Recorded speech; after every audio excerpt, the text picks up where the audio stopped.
I'm one who works best under pressure, which I do. I mean, my brain races. I'm like, let's get solutions real fast, real quick, And it's Wait, and don't say that. Working well under pressure also means that when you have diarrhea and you have the pressure to go to the toilet, but you still want to work under that pressure. Madam, are you serious gonna be able to work under that pressure? Those people tell you to actually we work well under pressure. We know you actually work well under pressure. Let me see you working with now your brain is rushing. Oh, you're saying I have brain. Wow, I have cerebral diarrhea. Simon says. Simon says. Simon says. Simon says. Simon says. It's the Simon Says podcast. What do you think that the Kenyan film industry is lacking in order do you think we're lacking in anything? First of all, do you think we're lacking in anything? Let me tell you, one of the most competent crews that you could find are the Kenyan crew. And I'm not kidding. I'm not even lying. Go to Ethiopia, go to Tanzania, go to Uganda. They will tell you the Kenyan crew is dope. I mean, we have some of our crew members flying to South Africa to do also commercials and whatever. We are good. What we are lacking is marketing and distribution channel or strategies, proper strategies for that. See, for example, I do a good film and I don't even have the knowledge of where to distribute that film, and even like what even you just though done. And I'm done with the film, and Yeah. even though, so when I was doing my research for distribution of Napunyi, my film, I realized that my marketing is double the budget of my film. Bruh, paying for festivals and all these things, it's hella expensive. Why have you not used social media to leverage over it? Like right now, because people are on it. Like, what's your goal? I know you have to get money back, but how can you use social media to get money back from your film? Apart from maybe YouTube you can use social media for marketing. Well, yeah. If you have your film readily available on VOD platforms, yeah, say like Showmax or My Movies Africa, but you'd have to do proper marketing. Yeah, I'm thinking so. And I'm serious. So the main goal is not, the main issue is not necessarily the shooting or the production aspect. It's getting it out there. That should be least of your worries. Post-production is the main headache. Now, does the average Kenyan consume Kenyan movies and stuff? Do we actually consume them? No. Because I'd find so many people, even those close to me, ask me, so where can I find Kenyan films? I'm like, don't you have Showmax? Don't you have My Movies Africa? Don't you go to the cinemas? Because we try. We put them out on cinemas and you'd find only like 30 people going to watch. It's not encouraging at all. We haven't 30, like culture. 30. You're utterly wengi, bro.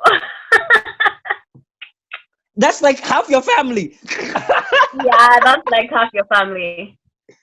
What? Like, these are real statistics that you guys have to deal with. Like, you get a maximum only 30 people coming to watch your... That's interesting.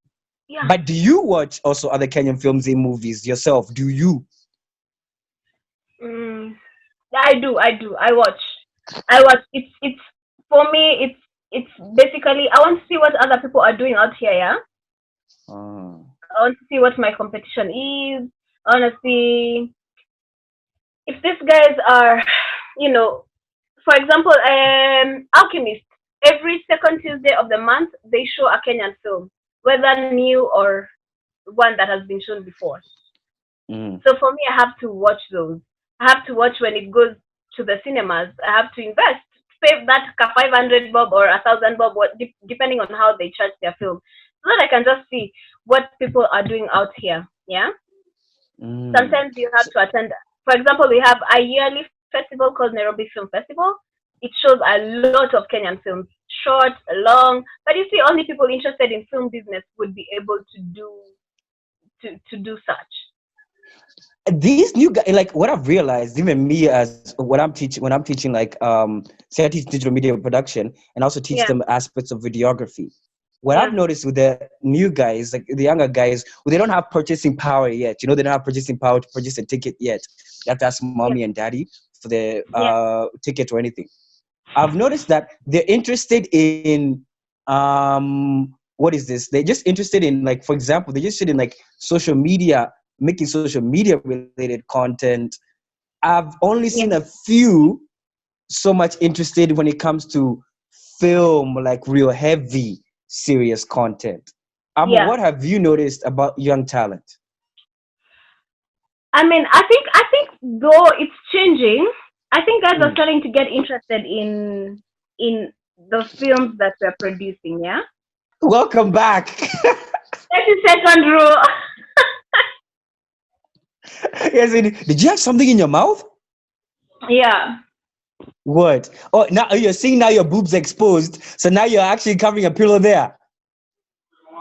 If pillow me and as for me and my house. Where is it? Are we showing?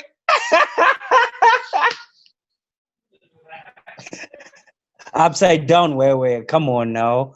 And you say you're producer. Wow. Well,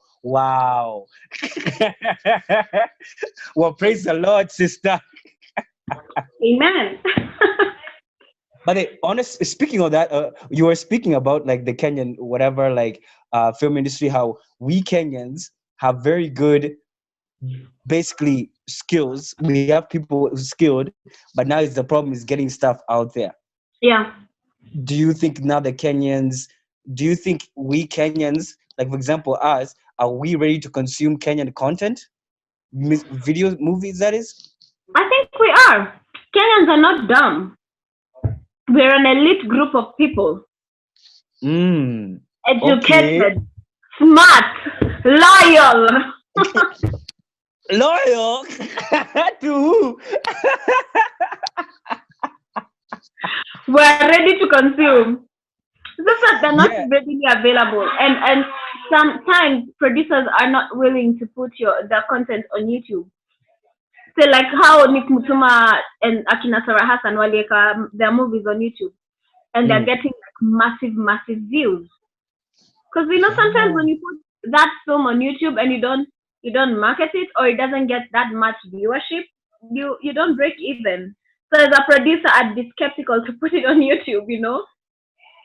See, well, it just now depends on how you promote it and the promotion techniques you can even using while using social media. Now that's where you now gotta also skill yourself in the way of like, how am I gonna package this content so that now using the social media platforms available, not necessarily trying to use the traditional TV. Agreed. And I think that's the mentality we have to break away from as maybe producers or content creators. That you don't have to use the traditional channel to distribute your content, and I think in this era of social media, I mean, you have a broad audience, and I think we not fully embrace it as a business tool. We just took it as a recreational, passing time thingy, But now I think guys have realized that there's a huge shift in the way things are being done in the corporate world, in any other, because even like media, when people want to break things out to the people, Sai unaona Citizen TV Kenya, the page, it's just they're posting every now and then, because they know millennials won't watch. They won't watch TV. If I have a TV, it's because I want to play PS, or because I want to watch Netflix, because I want to watch basically that. But you won't find me paying for, decode and nianze to watch channels, unless my mom requests. Oh, but I'm gonna pay for internet. But yes, that's actually true. And even I've realized, even now, you see traditional companies even within Kenya technically have kind of like blown off the social media as a whatever. But you see, I think this, even like, here's the thing. I've thought, like, for example, like, some companies have ignored the digital spectrum because they had their own ground marketing. Yeah. And they can't do it now. Shots to you, huh? I see shots. Is that alcohol? I hope. Apple juice. Lie. Apple, apple juice. But I see that like traditional, like if you now, right now, since they can't do the traditional marketing, Yeah. they now have to shift on the digital spectrum and find your relevance there. And now it's gonna cost them a lot more because guys have Yes, learned the because value. Yeah. that's interesting. So that's one of the professions that's actually good because from Corona, a lot of there's a lot of digital marketing people who are now maybe getting more value than like a marketing specialist. Yeah. That's what I really, and that's actually true. That's actually true. So you guys should enroll on my course that actually teach. Look at that plug right in there. Bam! Oh, that's why you See ya. ride with it. But that's one of those things I just realized it's even like it'll cause us to like reshift on a lot of things. Even what do you think that even apart from the marketing aspect of things, what do you think that now? I'm sure a lot of you guys are shooting right now. A lot of guys who are. This is your time to shoot. It's our time to shoot because I mean it's quiet. Guys are not making noise. And there's not a lot of people. However, it's a bit more expensive when it comes to the daily, production because you have to observe all the measures, precautionary measures. You can't use public means. You can't have your crew and cast using public means. So you have to increase your whatever on transport. You have to have doctors or nurses on set. You have to keep testing them. You have to buy masks all the time. You have to sanitize. It's a bit more expensive, but it's also worth it because this is the time that guys are actually watching, You find our ratings going higher now. Of course, because we have nothing else to do. I mean, porn even gets boring after watching several of them over some time. You're like, okay, so I've seen this before. Same butt cheeks, same reason now, but then I need something else. Yeah, so that's why we are producing for you guys to watch. So you don't watch porn, you watch us. Exactly. And the thing is, when it comes to even right now, you guys are shooting. How long does it take for production to be done, finalized until now when we are able to see it? It depends on how heavy your concept is or how technical your shoot has been. What's the fastest? There are some people who shoot in like 2 days and then edit in a week. The content is out. Depends on the quality though that you want, yeah. But I mean, for a good film, bro. Now here she goes. Go ahead. It's gonna take a lot of time, especially after shooting. Yeah, the post production has to be good because people just think post production is just you edit, you cut, you bring this clip, you combine it with this one, and then they become a movie. It's not that easy. You have to edit. You have to do what we call sound mixing and design, whereby you just put the music. Unaona ile music unasikianga inaitangwa scores. Yeah. So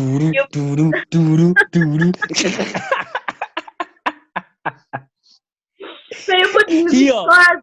You do color grading so that it's pleasing to the eyes for you to watch. It's a lot of work and people don't know that. So they keep asking. For example, my short film, I just finished editing just not so long ago. I mean, I finished tuko April, sindio? Tuko May. Okay, wait, May 5th, May 3rd. Yeah. Tuko May. Wait, it's your birthday month? Or why are you going like? Why are you going? Because I forgot. You started in March, now we're in May. No. I finished editing it in March. Yeah.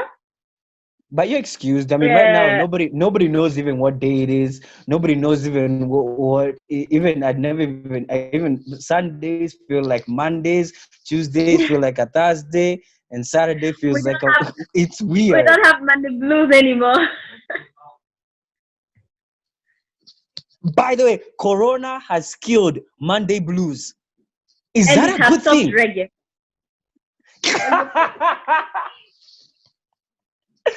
And it has stopped reggae. It's a good thing. Where the reggae fans, where they'll get back to you saying, "Bo, bo, bo, bo. Shut are you? What are you saying, madam? Where we will come That up in will the kill place, you. bombo clat."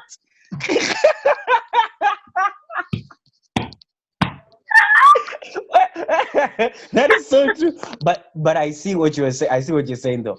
But Yeah. being honest, even what it's like, even what I've realized, even when it comes to even right now with Corona and everything else, but how has like being working right now with for you?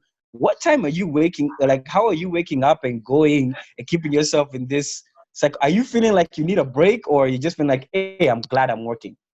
No, I am glad I'm working because Or you want? it's. However, I think I should continue working like this because by 3 or 4 we are done and you're being dropped home. But normally you just finish at like 6 or 7. So by the time you get to the house, you're really extremely exhausted. So I'm really loving the model of us working from fine. We get 6. You leave the house at 6:30. You're at work.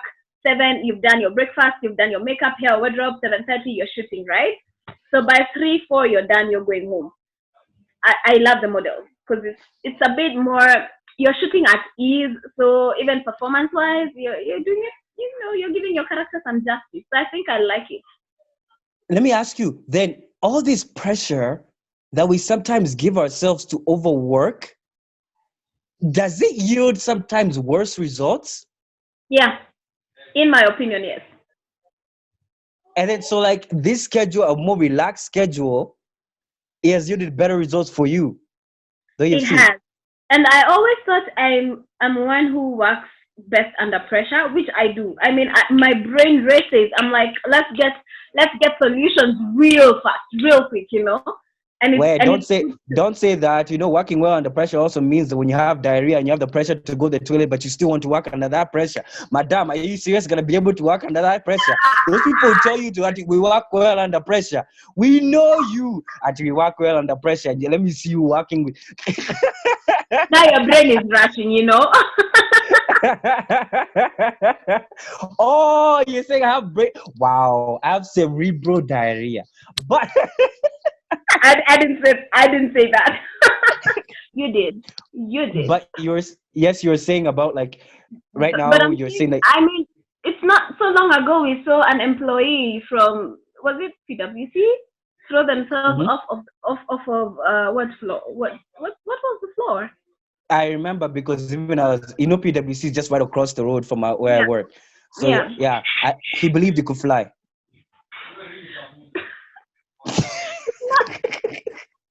It's not funny saying that.